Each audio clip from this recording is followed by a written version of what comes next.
If you're looking to fish the California Delta or Clear Lake, I've got a really good report for you. Motherlode lakes, not great. Stripers, been a little tough, but there's plenty of stuff going on out here. Lots of fun to be had. So let's take a look at a few pictures, then we'll get right into this week's report.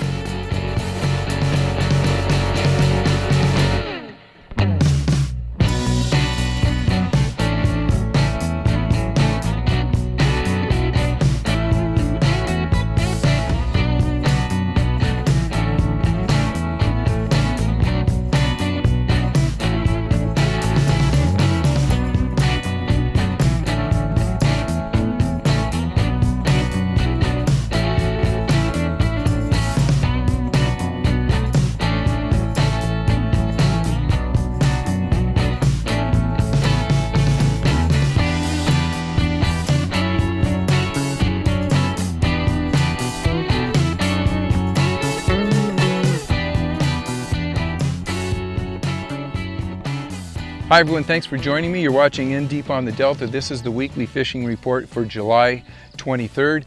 And we're gonna start off with another little safety reminder. And please, if you are an angler, whether you're out here on the Delta, whether you're fishing Clear Lake, Motherlode, wherever you're fishing, please bear with me for just maybe about 2 minutes. I have some good information for you. A couple weeks ago, I got a hook in my thumb and I talked about it. And every year, for me, that probably happens at least once. And every time I talk about it, I get a ton of people calling in with pictures or sending me emails with pictures and terrible stories of their bad situations. So what I did was I talked to my buddy Coach Ted, who, if you know Coach Ted, he's not just a coach, he is a doctor. So this is coming from a doctor, and this is coming from an angler doctor that has had to remove hooks from himself and many other people. So this is good information. So take this into consideration. Let's say you're the most careful guy out here, but the situation comes up, and it's going to come up for all of us. You hook yourself, let's just say in the hand, and you're going to have to pull a hook out. Number one, there's a sweet spot for when you should start working on the extraction. According to Dr. Ted, it takes about 5 minutes for your body to build up a numbness in that area. And it's not going to be, totally pain-free, but it takes about 5 minutes once that hook is penetrated for it to numb up in that area. So you want to wait a couple minutes. Once you hook yourself, you want to take a look at it, assess your situation, get your tools out. After about 5 minutes, it's going to get about as numb as it will get. Still hurt, but it's going to be numb. About 10 minutes after you hook yourself, swelling starts to happen. That makes it tougher to get that hook out. So the sweet spot is going to be from about 5 minutes after you hook yourself to about 10 minutes. That's when you want to get that hook out of there. Let's talk about when you should not mess with a hook. Generally, anything in your face, anything around the eye, anything around the throat, or Ted mentioned in the ear. If you have that cartilage hooked in the ear, you don't want to mess with it. Another place that I thought would be easy or an easy out would be in the cheek. Don't mess with the cheek. There's a lot of tendons and muscles in there where if you rip that thing out and you pull a tendon, you might be one of these guys looking like some kind of a monster going around the rest of your life. So take that into consideration. Pretty much you're hooked in the head unless it's the scalp up here or something. Around the eyes, the cheek, or the throat, ear, don't mess with it. Hands are okay unless it's stuck in a joint. So if you have it in a hand that where the hook is in a joint, don't mess with it. Go right into the emergency. But if you are going to remove that hook, the other thing that Ted mentioned was he much prefers pulling the point through and then clipping the hook rather than trying to pull it out the way it came in. With that barb, you're going to do a lot more damage than just pulling the hook through. Like I said, wait about 5 minutes, let it get numbed up a little bit, pull it through there, and then clip that hook. We should also be carrying some little, Ted suggests, alcohol swabs to clean it off, and then the tincture of I got to get the name of this thing here. It's called tincture of iodine. That will clean it up. You put a clean Band-Aid on it and you're good to go. So remember that it's going to happen to all of us. And one other thing that I want to talk about is safety glasses when you have low light. I've been going out super early before the sun comes up. I've been coming in a lot of times when I go out after for an evening bite. I'm coming in at low light area and I can't wear my sunglasses. Remember to keep a pair of safety goggles, clear safety goggles, so that you can wear those on the way in. Especially, you know, there's that sweet spot where you leave a little early, you don't have great vision, but you can get up on plane. There's a lot of bugs out and you have to protect your eye. We've all been hit by yellow jackets or whatever the heck is flying around, so make sure you have some safety glasses, clear safety glasses, so you can run around during the evening time without damaging your eye. All right, where are we going from there? I recently had the 15,000 subscriber giveaway month, and everybody has either collected their raffle stuff, or we're waiting to get out on the water to do one of the trips that I gave away. But what we're going to do, I like this giveaway stuff because I think everybody likes it. I have been talking to a lot of the local bait makers, and starting maybe next week, we're going to do a monthly giveaway, and it's going to feature local bait makers, and they are donating nice bait packs, and that's what we're going to be giving away. And everybody has been really generous. It's just not a couple of worms or something. It's a really nice bait pack, and what I will be doing is at the start of the month I'll talk about the bait pack that we'll be not raffling off, but giving away. It'll be about a 4-week deal, so any of you guys that watch the weekly reports, just leave a comment, hit the like button, and you're automatically entered in the drawing, and we'll give that monthly drawing away. And it's going to be a nice bait package, generally somewhere around $50 or even above that. So think about that coming up. And with that, let's jump right in, and we're going to start talking about Clear Lake. Talked to Nino up at Clear Lake, and he gave me his report, and basically I don't have to say any more. He's been having 20 to 25 fish days, or excuse me, 40 to 60 fish days. Every day he has been getting a fish in the 7 or 8 pound class. Now remember, Nino is a good fisherman. He lives on the lake. He knows what he's doing. Very good fishing, 40 to 60 fish per day. Most of the fish are going to be between 1 and 3 pounds, but he's getting some 7 to 8 pound fish and pretty consistent 20 to 25 pound limits. He's not using live scope. He's flipping, he's throwing jigs, plastics, Cincos. The one downside, he says, is the topwater bite's not great, and Nino says he thinks there's just so much bait in there that the fish don't have to expend the energy to chase bait, so they're just basically picking stuff off the bottom. Chatterbaits are working. If you want to catch fish, go up there and just have yourself a blast. Now is the time to get up to Clear Lake. Let's move over and we'll talk a little bit about motherlode lakes. I have not been getting a lot of reports, but the reports that I have been getting have not been great. Very few people fishing Maloney, so I know the last time my partners went up there, they had a rough time. I just talked to Rob Cloutier, and that was Tuesday. He had been up at Don Pedro for 2 days, and I think he said he only caught 2 or 3 fish. And you know, Rob is a good fisherman. He knows that area. So my suggestion would be, unless you think you're really good or you know that area, maybe wait till next week. I'll try to get a hold of Aaron from out at Central Valley Bait and Tackle, and we'll get some kind of an idea why Don Pedro has not been fishing really well for the last week or two. That's my report for the mother lode and Clear Lake. Let's get right into what we're doing here on the California Delta. By most accounts, it's been pretty darn good. By my account, it's been really good. I have been getting out super early, and when I'm not fishing from daylight until 9 or 10 o'clock in the morning, I'm coming out after dinner. I'm fishing till dark. So my views might be skewed a little bit, but everyone seems to be catching fish. Water temperatures are high 70s. The clarity in the central delta is, anywhere from 5 to 8 feet. The river's in good shape, the vegetation is in good shape, the hyacinth is starting to really come alive. I know they've been doing a lot of spraying. You're going to find a lot of sprayed vegetation, but let me give you a key right off the bat, and this is one of the places that I have been fishing. What we are seeing, about a week or two ago, we had super high tides. Those high tides broke up a lot of the hyacinth, the surface vegetation, and if you were out here, you'd go down the river and it was just flushing out, just tons of surface vegetation right down the channel, right down the main sloughs. And what happens is it breaks up in smaller chunks, and as the tide pushes it, it will catch on banks that may not have any vegetation.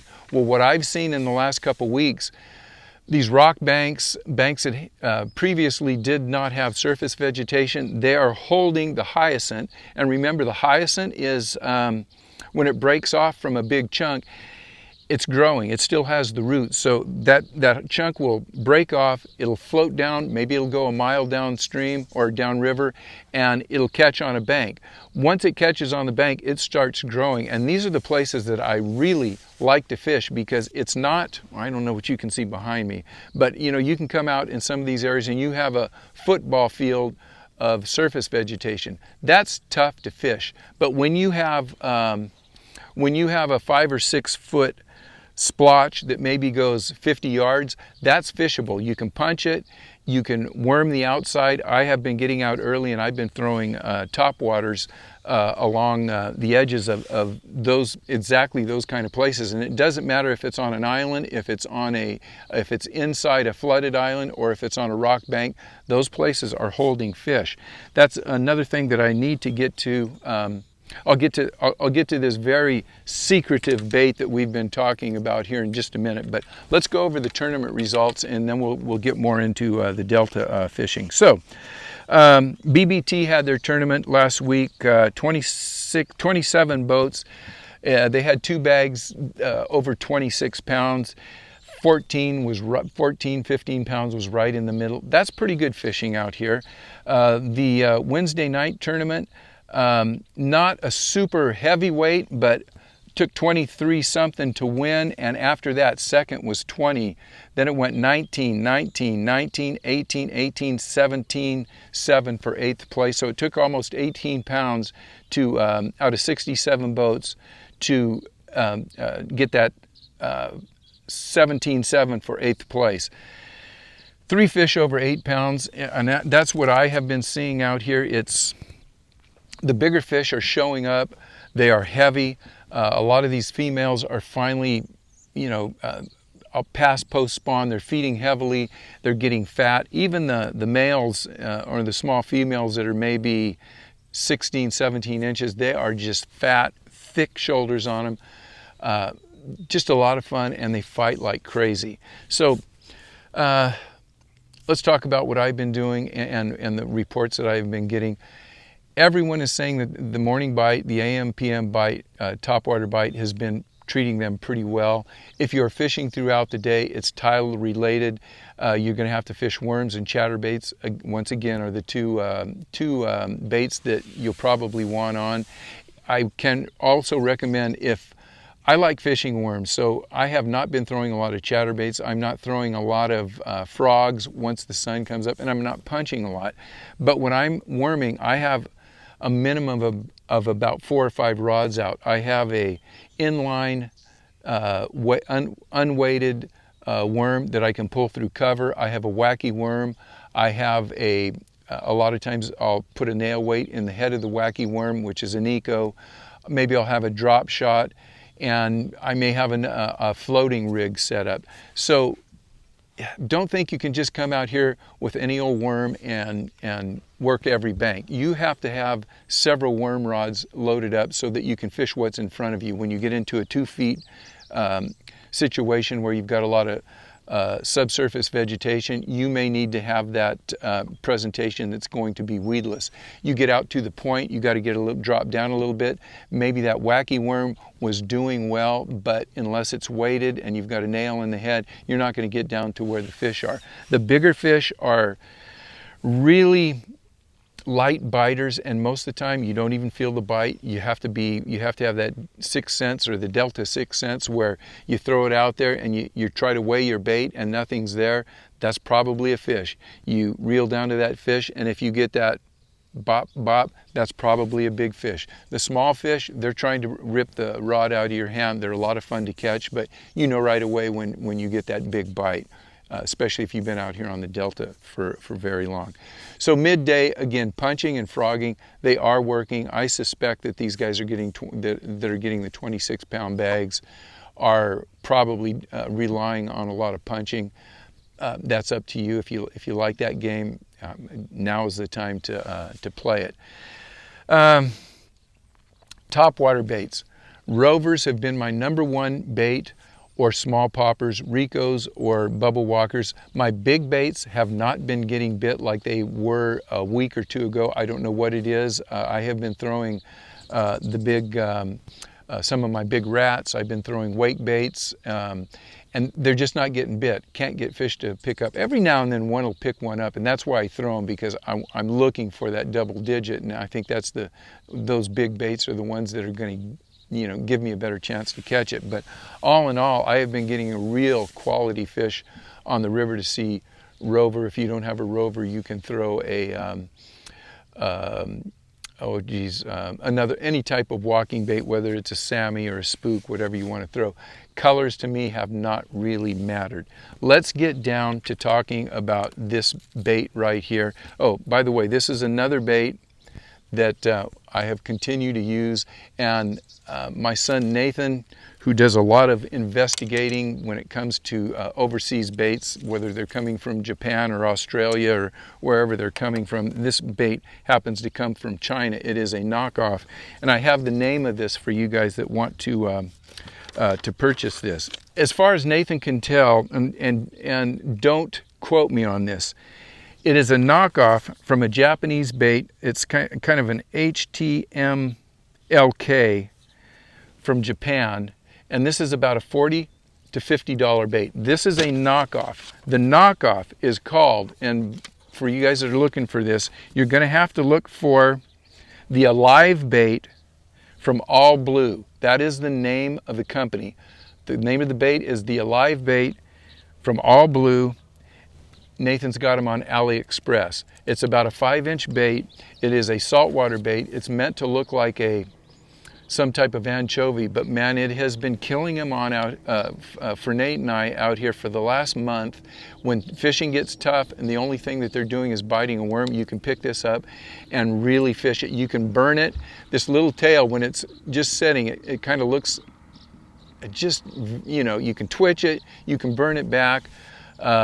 We have just been having a blast. Keep your eye on this bait, because you're going to see fish coming out of the vegetation and attacking this bait. You'll want to throw it on a light rod, maybe even a spinning rod.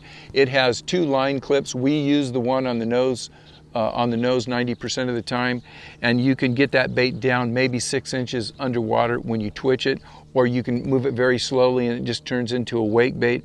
I can't say enough about this bait, and I got to give my son Nate a lot of credit. A lot of the crap that he generally brings out here doesn't pan out, but this is a real winner. We're going to place an order, and I'm going to buy a bunch of these. If you see me at the dock or something, you can't get them, maybe hit me up, and I'll sell them to you for whatever we buy them for, maybe with a little shipping. They're going to be somewhere around $5 to $7. It depends on what the tariffs are doing and what the shipping is, but they are a very inexpensive bait. They do break if you, do I have another? All right, I broke 2 of these by hitting them on the trolling motor, and it will break one of the joints on it. It's a 1, 2, 3, 4 jointed bait, but the hooks are good. I have not had a problem with fish, and I've caught fish up to about 6 pounds. Nathan has caught some nice ones, and they're just a lot of fun to catch. So remember that this is the Alive bait from All Blue Tackle Company. With that, I want to say thanks to all you folks who have been watching, and remember, if you have any questions about anything I'm talking about, I try to read all of the comments and answer any questions. You can get a hold of me at Cooper, SCOOPER 9561032. You can also send me your pictures and photographs. And by the way, I got to give a special thanks to all the weekly guys that send me reports. You guys really help me when it comes to formulating and kind of combining what I see and what you guys are doing, so I can give you guys the best up-to-minute reports that are out here. So with that, wear some sunscreen, bring in some extra water. It's going to get hot, but the fishing here on the Delta is good. You're going to have a good time. Be safe. We'll see you guys on the water. Good luck.